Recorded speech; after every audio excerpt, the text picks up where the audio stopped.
सुप्रभात।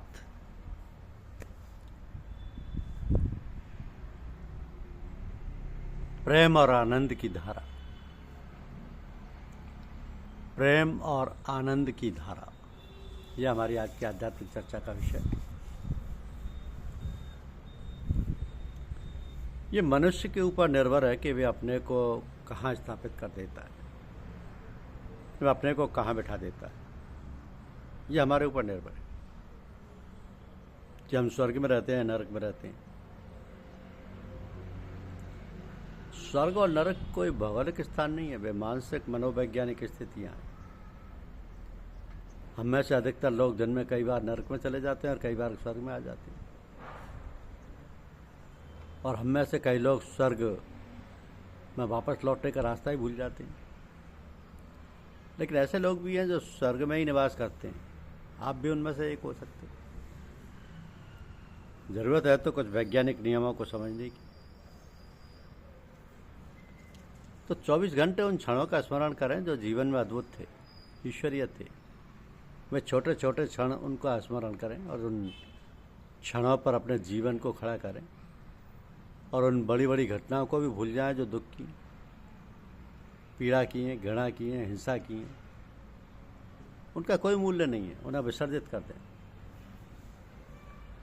जैसे सूखे पत्ते दरख्तों से गिर जाते हैं, वैसे जो व्यर्थ हैं उसे छोड़ते चले जाएं, और जो सार्थक हैं और जीवित हैं उसे स्मरण पूर्वक पकड़ते चले जाएं। 24 घंटे इसका सातत्य रहे, एक धारा मन में बहती रहे, शुभ की, सौंदर्य की, प्रेम की, आनंद की। तो जीवन में जो भी अनुभूतियाँ मूल्यवान हैं उनको उतना ही संभालना होता है।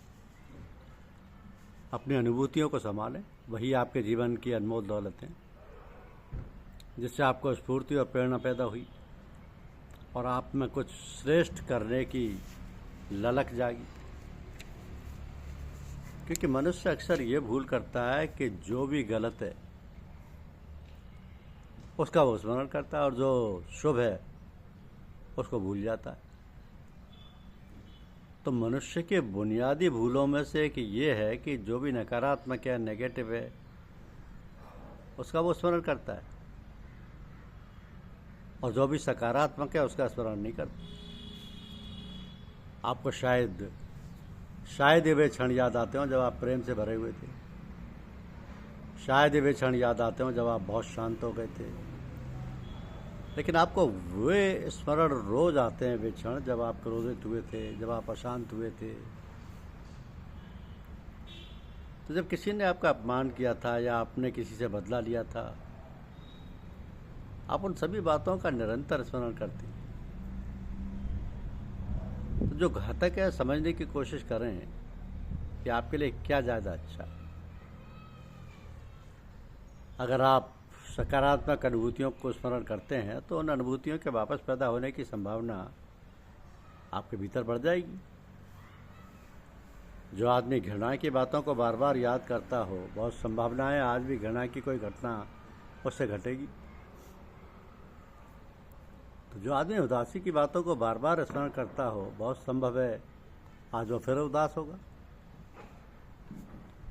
क्योंकि उससे एक तरह के झुकाव पैदा हो जाते हैं और वही बातें उसमें पुनः व्यक्त हो जाती हैं। तो ये जो भाव है स्थायी बन जाते हैं, और जीवन में उन भावों का बार बार पैदा होना आसान हो जाता है।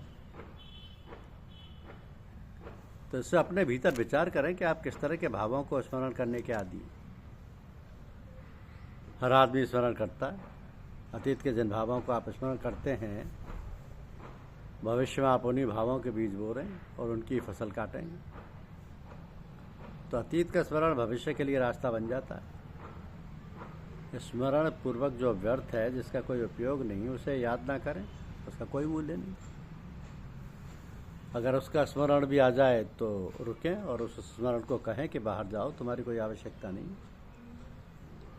कांटों को भूल जाएं और फूलों को स्मरण रखें। कांटे जरूर बहुत हैं, लेकिन फूल भी हैं। जो फूलों को याद रखेगा, कांटे क्षीण होते जाएंगे और फूल बढ़ते जाएंगे।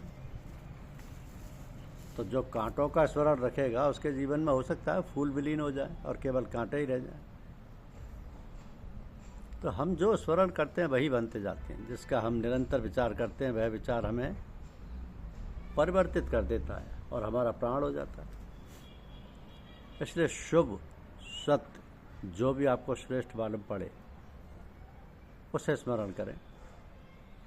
इतना दरिद्र जीव कोई भी नहीं कि उसके जीवन में शांति के, आनंद के, सौंदर्य के, प्रेम के क्षण ना घटित हुए हों। और अगर आप उनके स्मरण में समर्थ हो गए तो यह भी हो सकता है कि आपके चारों तरफ अंधकार हो, लेकिन आपकी स्मृति में प्रकाश हो और इसलिए चारों तरफ अंधकार भी आपको दिखाई ना पड़े। तो ये भी हो सकता है आपके चारों तरफ दुख हो, लेकिन आपके भीतर कोई प्रेम की, सौंदर्य की, शांति की अनुभूति हो और आपके चारों तरफ कुछ दिखाई ना पड़े। ये संभव है कि बिल्कुल कांटों के बीच में कोई व्यक्ति फूलों में हो।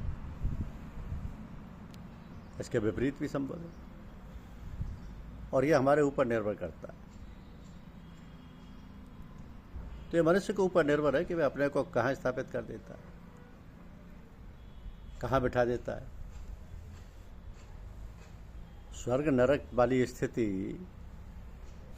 प्रत्येक मनुष्य अपने लिए स्वयं ही पैदा करता है, स्वयं ही, क्योंकि